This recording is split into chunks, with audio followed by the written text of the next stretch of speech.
She stood in a hangar surrounded by twisted metal, the plane her father piloted when it fell. No one wanted this job. So she lied. Inside the black box, his voice was still waiting.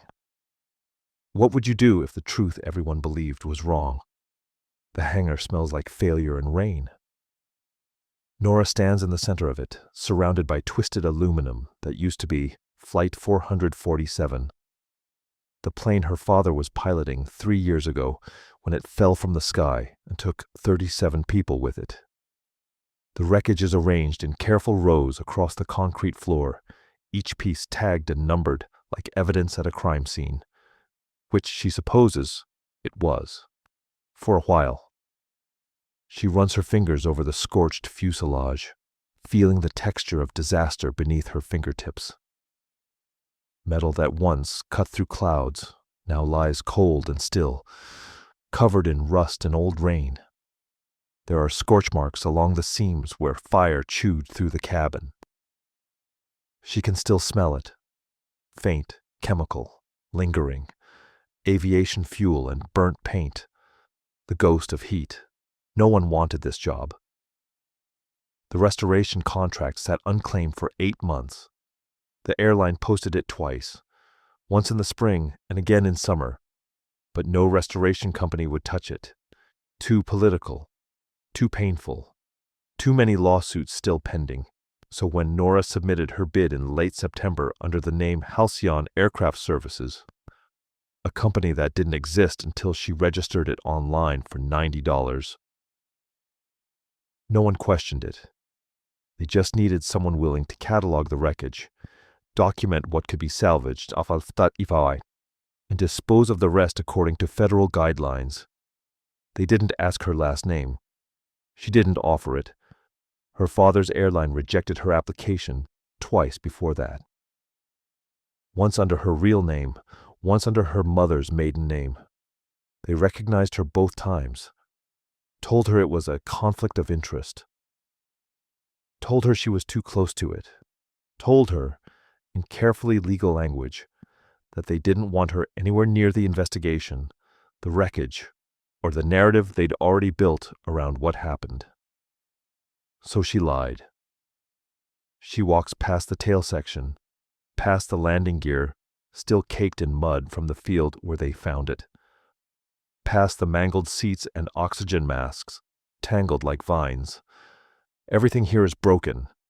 Everything here is evidence of something gone wrong, except it wasn't wrong, not the way they said it was. Across the hangar, locked inside a steel evidence cabinet with a rusted padlock, sits the black box. Orange casing, scuffed and dented, untouched since the investigation closed 14 months ago.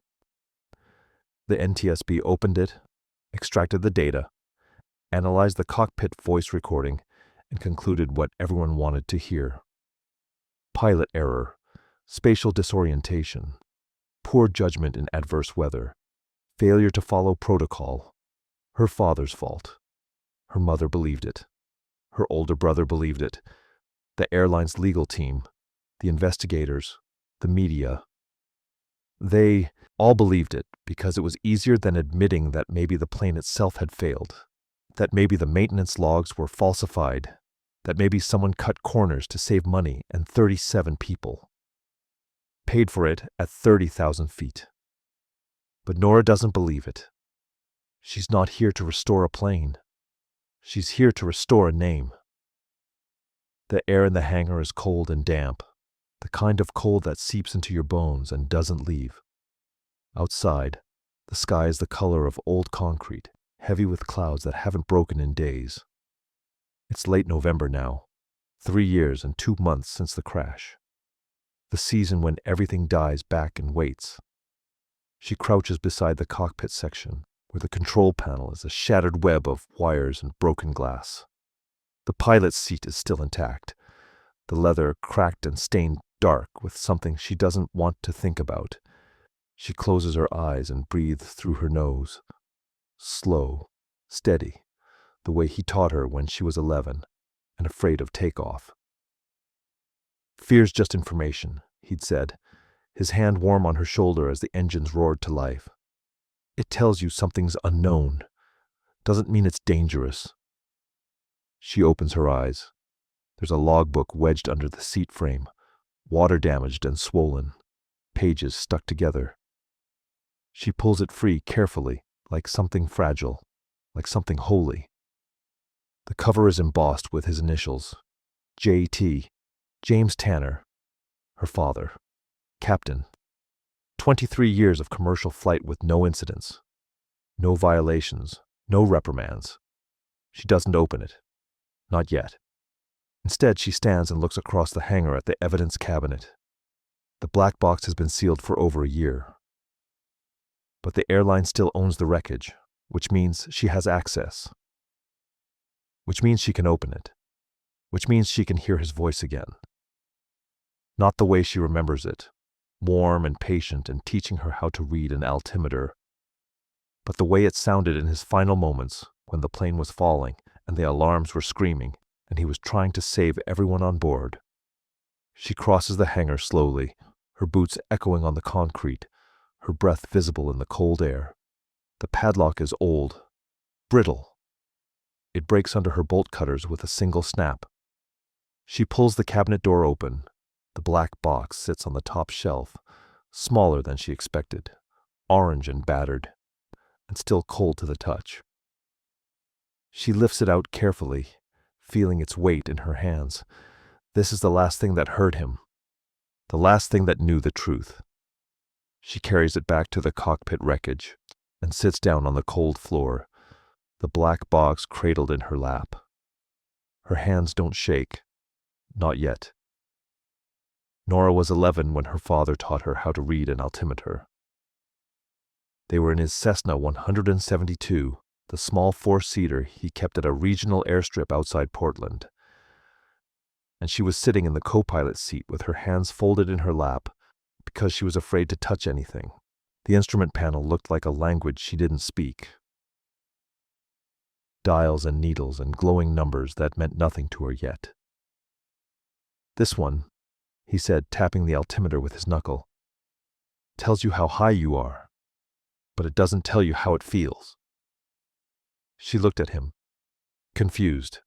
He smiled. Close your eyes. She did. Now tell me what you feel. She felt the hum of the engine through the seat, the slight vibration in her chest, the way her stomach seemed to lift and settle as the plane climbed. Like I'm floating, she said. That's ascent, he told her. Trust that feeling. Trust your body. But when things go wrong, trust the instruments more. She opened her eyes and looked at the altimeter again. The needle was rising steadily. 2,000 feet. 2,500. 3,000. Instinct will lie to you in the clouds, he said. Your ears will tell you you're climbing when you're falling. Your body will tell you you're turning when you're flying straight. That's why we have these. He tapped the panel again. They don't lie. She remembers that day better than most of her childhood. The way his hands moved across the controls, easy and certain.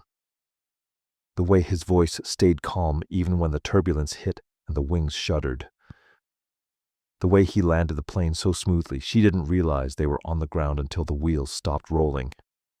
He was a commercial pilot for 23 years. No incidents. No violations. No reprimands. He flew 737s for Cascade Air, domestic routes mostly, Portland to Seattle, Portland to San Francisco, Portland to Denver. He knew those routes the way some people know their own driveways. He could tell you the weather patterns over the Cascades in February, the crosswinds at SFO in summer, the way the air thinned over the Rockies and made the engines work harder. Then one storm, one descent, one final radio call that said, "We're going down." Flight 447, November the 14th. 37 passengers, 4 crew members, no survivors. The official report blamed him. Spatial disorientation, poor judgment in adverse weather conditions, failure to execute proper emergency protocols. The language was careful, clinical, designed to sound factual rather than accusatory. But the conclusion was clear. Pilot error. Her mother believed it. Helen, who'd been married to him for 26 years, who knew his routines and his careful nature, who used to joke that he checked the smoke detectors in the house more often than most people check their mail. She read the report and accepted it. He made a mistake, she said quietly, standing in the kitchen 3 months after the funeral. It happens, even to good pilots. Her brother believed it too. Owen, 2 years older, studying aerospace engineering at UC Davis, who should have known better. He read the same report and nodded. The data supports it, he said. The black box doesn't lie. The airline believed it. The investigators believed it. The media believed it. The families of the other 37 people on that plane believed it. Because they needed someone to blame, and her father was already dead, so blaming him was easy. But Nora doesn't believe it. She remembers the last time she saw him, 2 days before the crash. It was late afternoon, and she'd just gotten home from work. She was 23 then, managing a small aircraft parts supplier in Hillsborough. He was in the garage, crouched beside a workbench, truing a propeller blade for the Cessna. The blade was mounted in a vise, and he was running a file along the edge with slow, precise strokes, pausing every few seconds to test the balance. She stood in the doorway and watched him work. "How do you know when it's right?" she asked. He didn't look up. "You feel it," he said. "The weight, the way it wants to spin. You can measure it with tools, but in the end, you have to trust what you know." He set the file down and spun the blade gently with his hand. It rotated smoothly, evenly, making a soft whoosh sound as it cut the air. "If something ever feels wrong up there," he said, finally looking at her, "trust what you know, not what they tell you." She didn't understand what he meant at the time. She thought he was talking about flying, about instinct versus instruments. But now, sitting on the cold hangar floor with the black box in her lap, she wonders if he was trying to tell her something else. The hangar is silent except for the faint drip of water somewhere in the rafters. Outside, the rain has started again, a soft, steady rhythm against the metal roof. She can smell aviation fuel and wet steel, rust and old oil, the scent of machinery left too long in the cold. She opens the logbook first. The pages are swollen and stuck together, but she peels them apart carefully, one at a time. His handwriting is neat, methodical, each entry dated and signed. Pre-flight checklists, fuel calculations, weather notes, the routine documentation of a pilot who did everything by the book. The final entry is dated November 14th, the morning of the crash. Pre-flight complete. All systems green. Weather advisory noted. Moderate turbulence expected over Cascades. Ceiling at 8,000 ftals. Helen's birthday the next week. Picked up her gift yesterday. That's it. No alarm. No concern. No indication that anything was wrong. She closes the logbook and sets it aside. Then she reaches for the black box. Her hands are steady as she connects it to her laptop using an adapter she borrowed from a friend who works accident reconstruction. The interface loads slowly, a progress bar creeping across the screen. When it finishes, 2 files appear: flight data and cockpit voice recording. She opens the voice file. Static fills her headphones first, a low hiss like the sound between radio stations. Then wind noise. Then alarms. Sharp, insistent, layered over each other. And beneath it all, her father's voice. Calm. Steady. Professional. "Tower, this is flight 447. We're encountering severe turbulence. Requesting altitude change." She closes her eyes and listens. Somewhere in this ruin is the truth. She listens to the recording 17 times before the sun comes up. The hangar has no windows, just high industrial skylights that let in gray dawn light.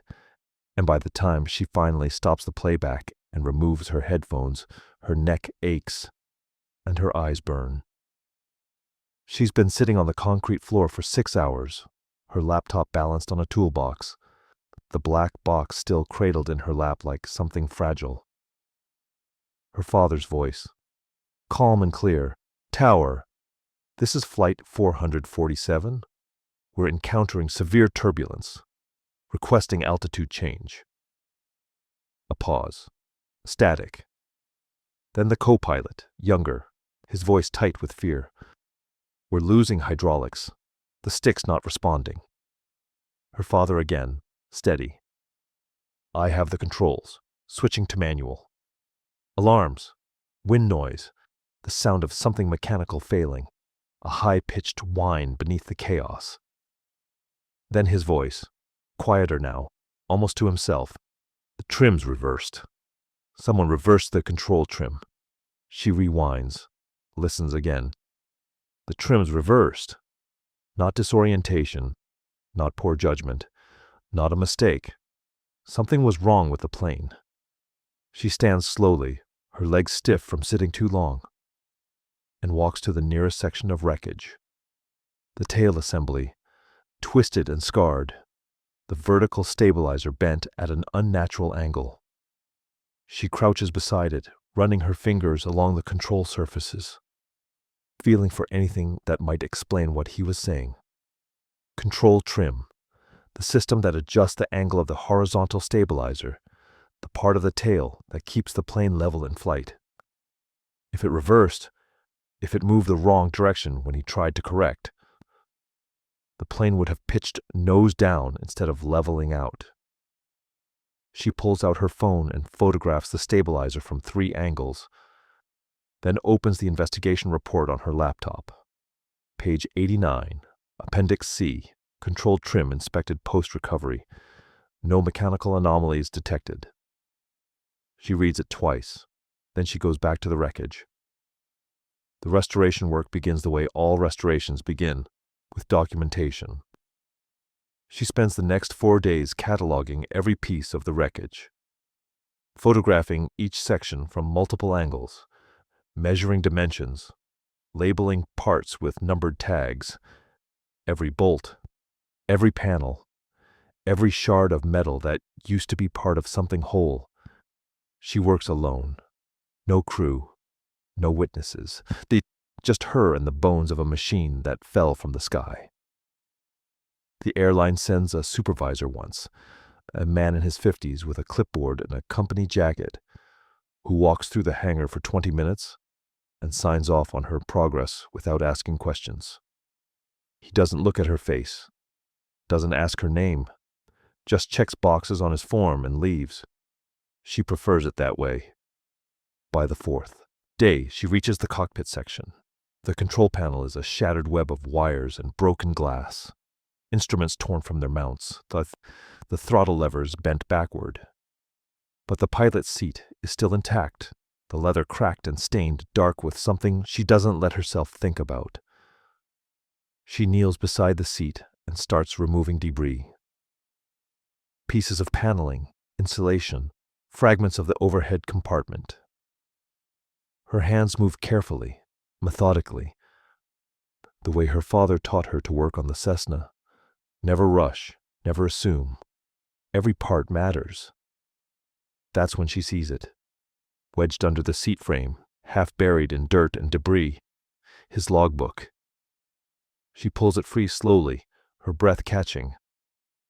The cover is water damaged, swollen and warped, but the binding is still intact. She opens it carefully, peeling the pages apart. His handwriting is faint in places, the ink smeared, but still legible. She flips to the last entry. November 14th. Pre-flight complete. All systems green. Weather advisory noted. Moderate turbulence expected over Cascades. Ceiling at 8,000 FT. Helen's birthday next week. Picked up her gift yesterday. Helen. Her mother. He was coming home to her. Nora closes the logbook and presses it against her chest, her eyes burning. For a moment, she just sits there on the cold hangar floor, surrounded by wreckage, holding the last thing he wrote before he died. Then she stands. She walks to the tail section again, this time with purpose. She photographs the stabilizer assembly from every angle, then kneels and examines the actuator, the small mechanical unit that controls the trim position. It's corroded, seized, the metal pitted with rust. She tries to move it manually. It doesn't budge. She pulls her phone out and searches the part number stamped on the housing. The actuator was replaced 3 days before the crash. She scrolls through the maintenance logs she downloaded from the airline's public records. It's just legally required documentation, available to anyone who knows where to look. The entry is there, dated November 11th. Stabilizer trim actuator replaced. Part number A742-3B, installed by R. Gallagher. Inspection complete. Airworthy, R. Gallagher. She writes the name down in her notebook. Then she goes back to the recording and listens again, this time with the maintenance log open beside her. She listens to her father's voice. Calm, professional, doing everything right. And she listens to the sound of the plane failing around him. The trim's reversed. She pulls up the investigation report again and reads the section on the control trim inspection. It's 2 paragraphs. 2 paragraphs explaining why the system was tested on the ground and found to be functioning normally, but they never tested it under flight conditions. They never simulated the failure. They never asked why a pilot with 23 years of experience would say the trim was reversed unless it actually was. Nora closes her laptop and looks at the wreckage spread across the hangar floor. Her father wasn't disoriented. He wasn't making poor decisions. He was telling them exactly what was happening, and no one listened. She stands and walks to the evidence cabinet, now open, the black box sitting on the shelf where she left it. She picks it up and holds it in her hands, feeling its weight. This is the last thing that hurt him, the last record of what he knew. And somewhere in this ruin, buried in the parts the investigators cataloged and dismissed, is the proof. She sets the black box down and reaches for her phone. She needs to find R. Gallagher. Finding Gallagher takes 2 weeks. Nora starts with the airline's HR department, but they tell her employee records are confidential. She tries the FAA maintenance database, but Gallagher's certification lapsed 6 months after the crash and was never renewed. She searches social media, public records, property tax filings. Nothing. Finally, she calls a friend who works at another airline, someone who knows the network of mechanics and engineers who move between companies, chasing contracts and overtime. He makes a few calls. 3 days later, he texts her an address. Last known, storage facility, Henderson NV, Unit 247. No phone. No forwarding. Good luck. She drives to Nevada on a Saturday morning, 6 hours south through flat desert highway, the mountains behind her fading into heat shimmer. The storage facility is on the edge of Henderson, a sprawling grid of corrugated metal units, behind chain-link fencing. She parks near the office, but it's closed. A handwritten sign taped to the window says, "Self-service. Code at gate." She walks the rows until she finds Unit 247. The door is padlocked, rusted, the metal warped from years of sun. She knocks. No answer. She waits. Nothing. She's about to leave when she notices the padlock isn't fully closed. The shackle is threaded through the latch, but not locked. She hesitates, then pulls it free. The door rolls up with a metallic screech. Inside boxes, tools, a workbench covered in dust. And on the back wall, pinned with thumbtacks, a dozen photographs of aircraft, some in flight, some on the tarmac, some mid-maintenance with panels removed and engines exposed. She steps inside slowly, her eyes adjusting to the dim light. On the workbench, half buried under old invoices and shop rags, is a maintenance manual for a 800. The same model as Flight 447. She opens it carefully. The pages are dog-eared, annotated in pencil. Sections underlined, notes in the margins. Then she sees it. A photograph tucked between the pages. Black and white, a close-up of a stabilizer trim actuator, the same part she found corroded in the wreckage. Someone has circled it in red pen and written in the margin, installed backwards. Pitch reversal under load. Her breath catches. She pulls out her phone and photographs the page, the annotation, the circled actuator. Then she looks around the storage unit again, searching for anything else. A phone number, an address, a clue to where Gallagher went. But there's nothing. Just the tools of someone who stopped working, the photographs of someone who used to care. She leaves the unit open and walks back to her car. On the drive home, she calls the airline's legal department. She tells them what she found. She sends them the photograph. She explains that the actuator was installed incorrectly, that it would have caused the trim to reverse under stress, that her father's final words on the recording weren't disorientation. They were a diagnosis. They respond 2 days later with a cease and desist letter. She is not authorized to access sealed evidence. She is in violation of her restoration contract by removing materials from the investigation archive. Her employment is terminated, effective immediately, and any further contact will result in legal action. She reads the letter twice, then sets it on her kitchen table and stares at it. They don't want the truth. They want the story to stay closed. She goes to the FAA next. She brings the actuator, the recording, the photograph from Gallagher's storage unit. She sits across from an investigator in a gray office with fluorescent lights and explains everything she found. He listens. He takes notes. Then he says, "The case is closed. Reopening an investigation requires new evidence, not reinterpretation of existing evidence." "This is new evidence," she says. "It's a maintenance annotation.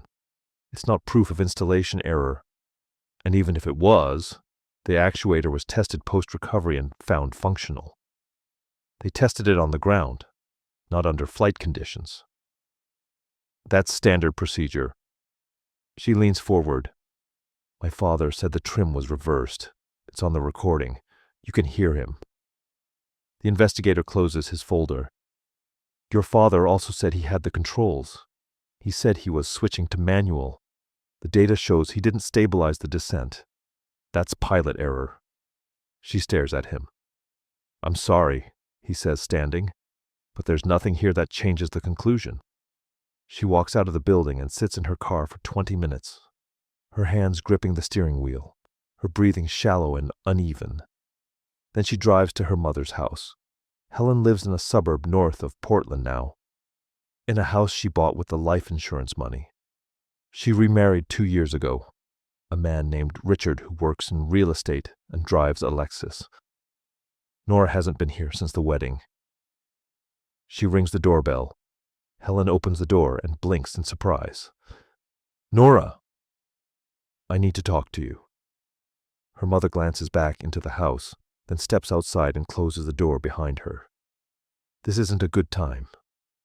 I found something about the crash." Helen's expression tightens. "Don't." He didn't make a mistake. The plane failed. The trim, actuator was installed wrong, and it reversed under stress. That's why he couldn't control the descent. That's why... "Stop." Nora stops.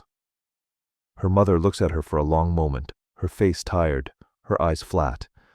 "Why are you doing this?" "Because he didn't make a mistake. It doesn't matter anymore. It matters to me." Helen shakes her head slowly. "You can't bring him back, Nora. No matter how many files you read or how many parts you dig up. He's gone. And the rest of us. She pauses, her voice catching. The rest of us had to move on. You believed them, Nora says quietly. I believed the people whose job it is to know. They were wrong. Her mother looks away. Maybe. But I can't live in that maybe anymore. I can't spend the rest of my life wondering if someone lied or if something was missed, or if he should still be here. I just can't. She opens the door and steps inside. Mom! Helen turns back, her hand on the doorframe. Let it go, Nora. Please. Then she closes the door. Nora stands on the porch for a long time, the November wind cold against her face, the sound of her own heartbeat loud in her ears. Then she walks back to her car, gets in and drives. She doesn't go home. She goes to the hangar. The wreckage is gone, removed by court order 2 days ago, hauled back to the airline's salvage yard. The floor is empty now, just oil stains and scattered bolts, the faint outline of where the fuselage used to sit.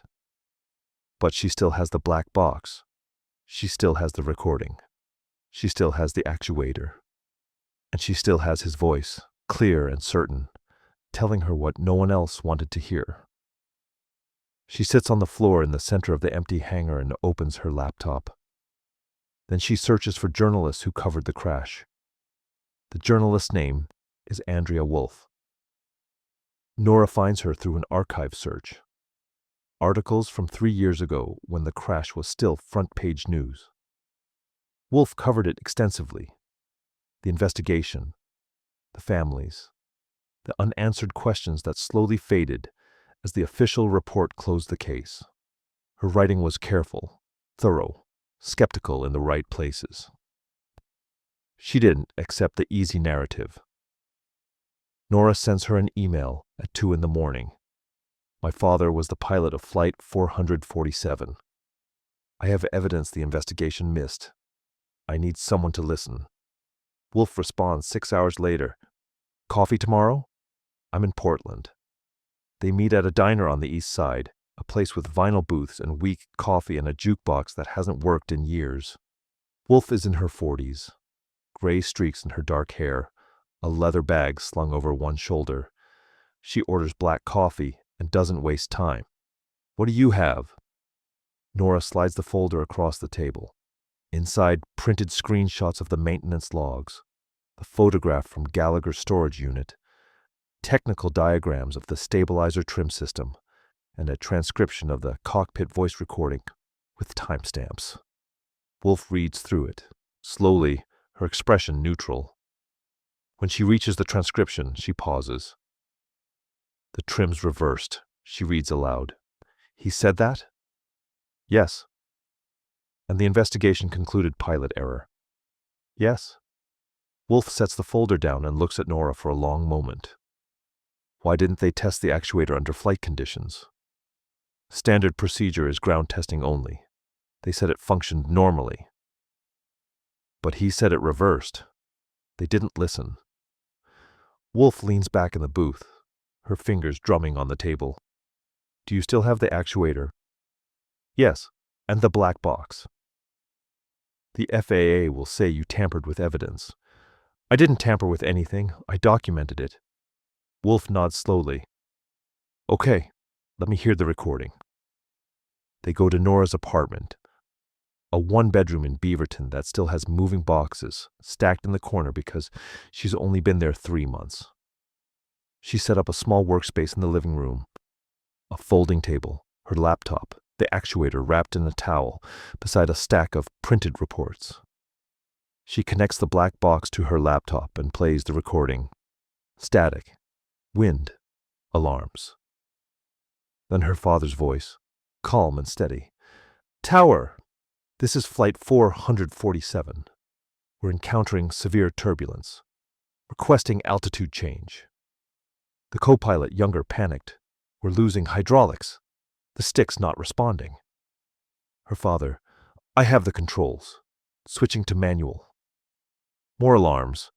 The sound of something mechanical failing. A grinding whine beneath the chaos. Then his voice again, quieter. The trim's reversed. Someone reversed the control trim. Silence. Wolf sits very still, her eyes closed, listening. When the recording ends, she opens her eyes and looks at Nora. How many times have you listened to this? I don't know. A lot. Wolf nods. I'll run the story, but you need to be ready for what happens next. Nora looks at her. What do you mean? The airline will come after you. Legally, publicly. They'll say you're grief-stricken, unreliable, that you tampered with evidence. They'll try to discredit you before anyone takes this seriously. Let them. Wolf studies her. You've already lost your job, haven't you? Nora doesn't answer. And your family? Do they support this? Nora looks away. Wolf exhales slowly. Okay, I'll need a few weeks to verify the maintenance records, talk to independent engineers, and get the actuator examined by someone outside the FAA's chain. Can you hold on that long? Yes. Wolf stands and picks up her bag. At the door, she turns back. Why are you doing this? Nora hesitates. Because he told me to trust what I know, not what they tell me. Wolf nods. Then keep trusting that. After she leaves, Nora sits on the couch in the dim apartment and stares at the black box sitting on the table. The recording plays in her head, even when it's not turned on. His voice, calm and certain, doing everything right while the plane fell around him. She wonders what he was thinking in those final seconds. If he knew it wasn't his fault, if he hoped someone would figure it out. She wonders if he thought about her. Her phone buzzes. A text from her brother. Mom told me what you're doing. Stop. Please. She doesn't reply. The apartment is cold. She hasn't turned the heat on because she's trying to save money. Her severance from the airline ran out 2 weeks ago, and she's been living off savings and freelance work that barely covers rent. She wraps herself in a blanket and opens her laptop. She pulls up the investigation report again and reads through it one more time, looking for anything she missed.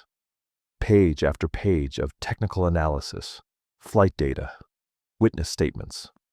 And on page 89, buried in the appendix, control trim inspected post-recovery. No mechanical anomalies detected. She closes the laptop and looks at the actuator sitting on the table, corroded and seized, the part that killed 37 people because someone installed it wrong and no one caught it. If you've ever searched for the truth in a place where no one wanted you to look, you know this feeling. The weight of it, the loneliness of it, the way it isolates you from everyone who's moved on, everyone who's decided the past is better left closed. Let me know if you've been there too. She picks up the actuator and turns it over in her hands, feeling the rough metal, the way it doesn't move no matter how hard she tries to rotate it. It's such a small thing, such an ordinary piece of machinery, and it changed everything. She sets it down and picks up her father's logbook instead. She opens it to the last entry and reads his handwriting again. Helen's birthday next week. Picked up her gift yesterday. He was thinking about the future, about coming home, about the people he loved. Not someone making reckless decisions. Not someone disoriented or careless. Someone trying to save everyone on that plane. She closes the logbook and presses it against her chest, her eyes burning. Outside, the rain starts again, a soft patter against the window. She sits in the dark apartment and listens to it, feeling the weight of 3 years pressing down on her shoulders. But she doesn't cry. She just sits there, holding his logbook, waiting for the journalist to finish her work, waiting for the world to hear what he said. The article publishes on a Tuesday morning. Wolf calls at 7 a.m. to tell her it's live. Nora opens her laptop and reads it in the gray light of her apartment, the headline stark across the screen. Daughter of Flight 447, pilot claims maintenance failure caused crash. New evidence. Contradicts official report. The article is thorough. It includes excerpts from the cockpit recording, photographs of the corroded actuator, quotes from an independent aerospace engineer who examined the part and confirmed it was installed incorrectly. It lays out the timeline. The actuator replaced 3 days before the crash. Gallagher's annotation in the maintenance manual. The FAA's refusal to reopen the investigation. And it includes her father's final words. The trim's reversed. By noon, the article has been shared 18,000 times. By evening, the airline issues a statement. Cascade Air stands by the findings of the National Transportation Safety Board's investigation into Flight 447. The allegations made in today's article are based on incomplete evidence and misinterpretation of technical data. We sympathize with the families affected by this tragedy, but we cannot allow misinformation to undermine the integrity of our safety protocols. They don't mention her by name. They don't have to. The next morning, her phone starts ringing. Unknown numbers, reporters, people asking for comment, for interviews, for more evidence. She ignores most of them. But 3 calls she answers. The first is from a woman named Patricia Lim, whose husband was a passenger on Flight 447. She's calling from San Diego, her voice quiet and careful. I never believed it was the pilot's fault, she says. My husband was a mechanical engineer. He would have known if something was wrong with the plane. I wanted to say thank you for not letting them bury this. The second call is from a man named Robert Chan, whose daughter was on the flight. He's angrier. They told us it was over, he says. They told us the investigation was closed and we had to move on. But we all knew something didn't add up. The third call is from a lawyer named Marianne Torres. She's representing 4 families from Flight 447 in a wrongful death lawsuit against the airline. We'd like to include your findings in our case, she says, if you're willing to testify. Nora sits in her apartment and listens to their voices, one after another. People she's never met who've been carrying the same weight she has, the same doubt, the same refusal to accept the easy story. Yes, she tells the lawyer, I'll testify. 2 days later, the airline's legal team sends her a letter threatening a defamation suit. They claim she unlawfully accessed sealed evidence, violated her restoration contract, and made false allegations that damaged the company's reputation. They demand a retraction and public apology. She forwards the letter to Wolf, who forwards it to her editor, who forwards it to the paper's legal department. The paper issues a statement. We stand by our reporting. Then the NTSB announces a review of the Flight 447 investigation. It happens quietly, buried in a press release on a Friday afternoon. In light of new technical analysis, the NTSB will conduct a supplemental review of maintenance records and control system functionality related to Flight 447. Wolf calls her. You did it. Nora doesn't feel like she did anything. She just sits in her apartment, staring at the press release on her laptop screen, her hands trembling. The review takes 6 months.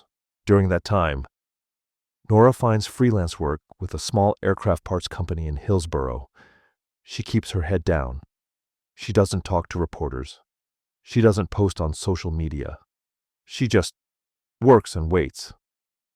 Her brother texts her once, I'm sorry I didn't believe you. She doesn't respond. Her mother doesn't contact her at all. In April, the NTSB releases its supplemental report. Nora reads it alone in her apartment, the rain steady against the window. The findings are clear. The stabilizer trim actuator recovered from the wreckage showed signs of improper installation and metal fatigue consistent with failure under operational stress. Testing conducted under simulated flight conditions demonstrated that the actuator would reverse control inputs when subjected to turbulence and hydraulic pressure fluctuations. The failure would have resulted in loss of pitch control and unrecoverable descent. The report concludes, the cause of Flight 447's crash was mechanical failure due to improper maintenance procedures. The pilot's actions during the emergency were consistent with attempting to compensate for control surface malfunction. The original determination of pilot error is hereby amended. Nora closes her laptop and sits very still. Her father's name is cleared. Not because she fought for it.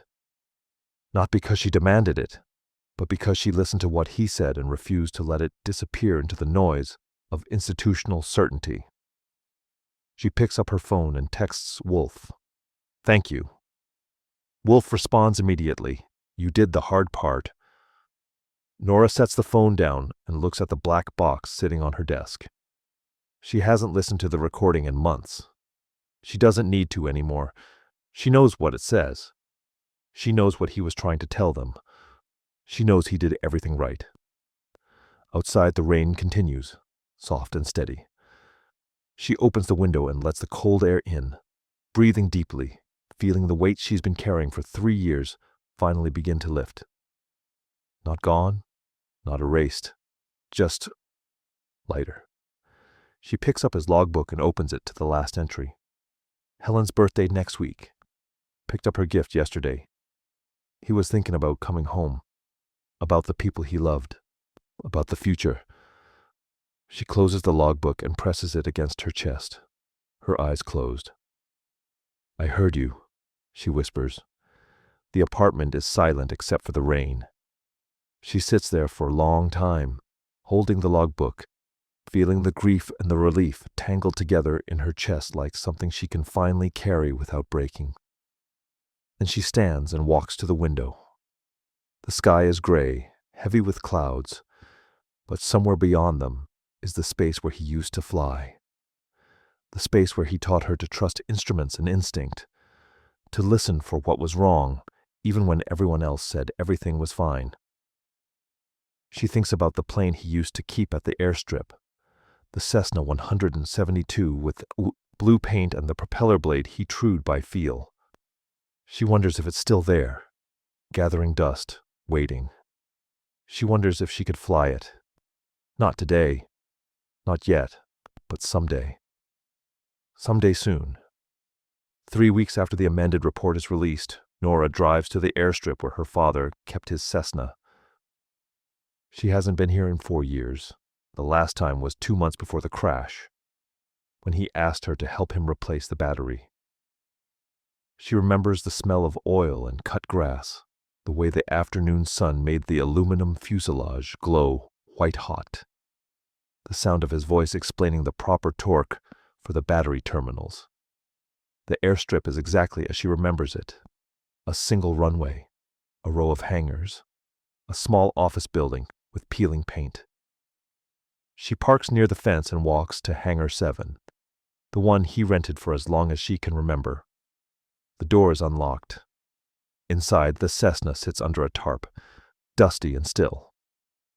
She pulls the tarp back slowly, revealing the blue paint, now faded and streaked with grime. The propeller is still. The tires are flat. The windshield is covered in a layer of pollen and dirt. She walks around the plane slowly, running her fingers along the wing, feeling the rivets and seams, the texture of aluminum that's been baking in the sun for years. It feels smaller than she remembers, more fragile. She opens the pilot's door and climbs into the cockpit. The seat is cracked, the leather stiff and dry. The control panel is dusty, the instruments dark. She wraps her hands around the control yoke and closes her eyes.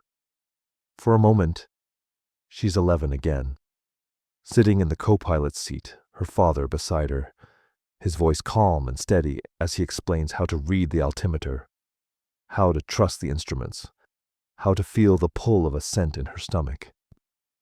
She opens her eyes and looks at the empty seat beside her. He's not there. He's never going to be there again. but his voice is still clear in her memory. Trust what you know. She sits there for a long time, her hands on the yoke, the cockpit silent around her. Then she climbs out and closes the door. On the drive home, she stops at her brother's house. Owen lives in Hillsborough, in a small bungalow with a workshop in the garage where he builds model rockets with his daughter. Nora hasn't seen him since before the article was published. She rings the doorbell. He opens it, surprise flickering across his face. Nora!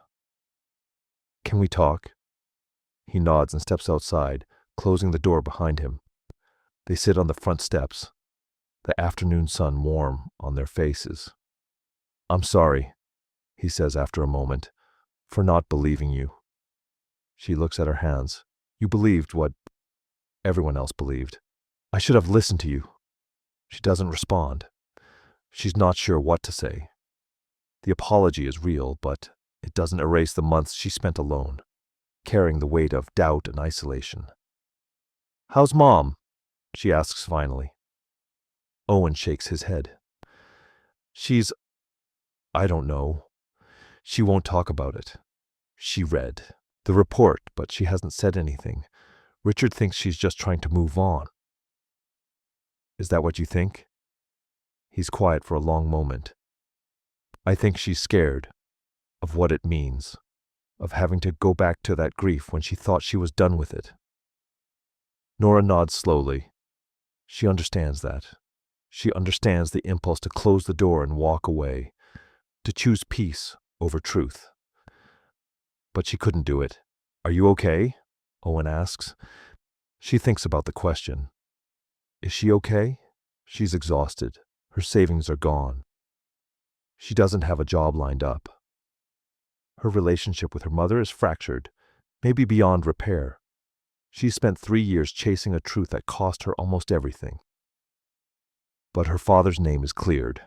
The truth is on the record. The families have closure. Yeah, she says quietly. I think I am. Owen nods. He'd be proud of you. She doesn't respond. She just sits there on the steps, the sun warm on her face, the sound of a lawnmower humming somewhere in the distance. That night, she goes back to her apartment and opens the box where she's been keeping the evidence. The black box, the actuator, the logbook, the photograph from Gallagher's storage unit. She looks at them for a long time, these objects that defined her life for 3 years. Then she calls the Smithsonian's Air and Space Museum. They're interested. They want to include the black box and actuator in an exhibit on aviation safety and accident investigation. They want to tell the story of Flight 447, of the families who fought for the truth, of the importance of listening to pilots, even when systems say everything is fine. She agrees to donate them. Not yet, but soon. She keeps the logbook. Some things aren't meant to be displayed. Some things are meant to be held close, private, sacred. She opens it to the last entry and reads his handwriting one more time. Helen's birthday next week. Picked up her gift yesterday. He was thinking about the future, about coming home, about love. She closes the logbook and sets it on her desk. Then she opens her laptop and searches for flight schools in the Portland area. She's not ready to fly yet, but she wants to learn. She wants to understand what he knew, what he felt, what it means to trust the instruments and the air beneath you. She wants to carry him forward, not through grief or vindication, but through the thing he loved most. Sometimes, what's left unsaid says everything, but sometimes, what's finally heard changes everything that comes after. She closes the laptop and looks out the window. The sky is clear tonight, scattered with stars. She wonders if he's up there somewhere, in the space between clouds and stars, watching her figure out how to live with his truth finally acknowledged. She wonders if he knows she heard him. She thinks he does. It takes 8 months to restore the Cessna. Nora does all the work herself. The battery, the tires, the engine overhaul, the control surfaces. She spends Weekends at the airstrip, working slowly and carefully, her hands learning the texture of aluminum and oil, the rhythm of maintenance her father knew by heart. She doesn't rush. She's not building toward a deadline. She's building toward understanding. When the plane is finally airworthy again, she paints a small inscription on the tail, just below the registration number. JT, for those who knew the truth before the world did. On a Saturday morning in June, she arrives at the airstrip before dawn. The sky is pale blue, cloudless. The air cool and still. She runs through the pre-flight checklist, her father's logbook open on the seat beside her. The engine catches on the second try. The propeller spins, cutting the air with a low, steady hum. She feels the vibration through the control yoke, the way he taught her to feel it when she was 11 years old. She sits there for a long time, her hands on the controls, the engine idling, the morning light warming the windshield. Then she hears footsteps behind the plane. She turns and sees her mother standing at the edge of the taxiway, her hands in her coat pockets, her face unreadable. Nora shuts the engine down. Helen walks slowly toward the plane and stops a few feet from the wing. She looks at the inscription on the tail, then at Nora. "Your brother told me you were here," she says quietly. Nora doesn't respond. She just waits. Her mother looks at the plane for a long moment, her eyes moving over the wings, the propeller, the fresh paint. "He would have been proud," she says finally. Nora nods. "I know." Helen's voice cracks slightly. "I couldn't do what you did. I couldn't keep fighting." "I know that too." Her mother closes her eyes briefly, then opens them. "I'm sorry for not believing you, for closing the door." Nora looks at her hands still resting on the control yoke. "You did what you needed to survive." "And you did what you needed to survive." Helen's voice is soft, fragile. "I don't know if I can go back to that grief again. I don't know if I'm strong enough." "You don't have to," Nora says. "It's over now." Her mother nods slowly. She steps closer and touches the wing gently, her fingers tracing the rivets. "Can I sit with you, just for a minute?" Nora hesitates, then nods. Helen climbs into the co-pilot's seat, moving carefully, like someone entering a place they haven't been in a long time. She looks at the instrument panel, the control yoke, the logbook still open on the seat between them. "I forgot how small it was," she says quietly. Nora starts the engine again. The propeller spins, the cockpit filling with the sound of mechanical life. Her mother closes her eyes and leans back in the seat, her hands folded in her lap. They sit there together in the idling plane, not speaking, just listening to the engine hum. After a few minutes, Helen opens her eyes and looks at Nora. "Are you going to fly it?" "Yes." "Today?" "Not yet, but soon." Her mother nods. She reaches over and touches Nora's hand briefly, then climbs out of the plane. "Be careful," she says, standing in the grass beside the wing. "I will." Helen turns and walks back toward the parking area, her figure growing smaller against the morning light. Nora watches her go. Then she looks at the logbook on the seat beside her. She picks it up and opens it to the last entry. Helen's birthday next week. Picked up her gift yesterday. He was thinking about coming home, about the people he loved, about the life he was building. She closes the logbook and sets it on the dashboard where she can see it. Then she runs through the checklist again, methodically, the way he taught her. Fuel, flaps, trim, mixture, throttle, everything green. She doesn't take off. Not today. She just sits there, her hands on the controls, feeling the vibration of the engine, the way the plane wants to move, the way it's ready. Some flights aren't about reaching a destination. Some flights are about remembering how to trust the air beneath you. She learned something in those 3 years of searching through wreckage and silence. She learned that the truth doesn't always arrive on time. Sometimes it takes years. Sometimes it takes someone willing to dig through the ruins and ask the questions no one else wanted to ask. Sometimes it takes refusing to let go of what you know, even when the world tells you you're wrong. But when the truth finally comes, it changes everything. Not because it brings him back, not because it erases the loss or repairs what broke, but because it lets you carry him forward. Not as the man the world blamed, but as the person who taught you to trust what you know. As the voice that says, even now, even after everything, keep flying. She shuts the engine down and climbs out of the plane. The sun is higher now, warming the airstrip, the sound of birds returning after the noise of the engine fades. She walks around the Cessna one more time, running her hand along the wing, checking the control surfaces, making sure everything is secure. Then she locks the hangar door and drives home. But she'll be back. Tomorrow, or the day after, or the week after that. And when she's ready, she'll fly. Not because she has to, not because she's proving anything, but because he taught her how. And because some lessons are meant to be lived, not just remembered. She touches the control stick one last time before she leaves. And for the first time in years, she feels ready. She learned that the truth doesn't always arrive on time. Sometimes it takes years. Sometimes it takes wreckage.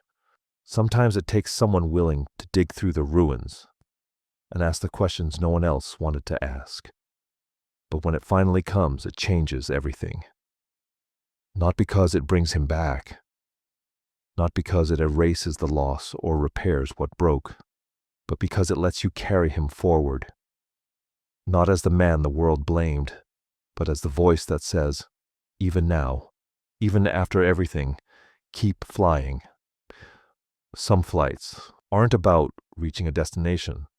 Some flights are about remembering how to trust the air beneath you. And some lessons are meant to be lived, not just remembered.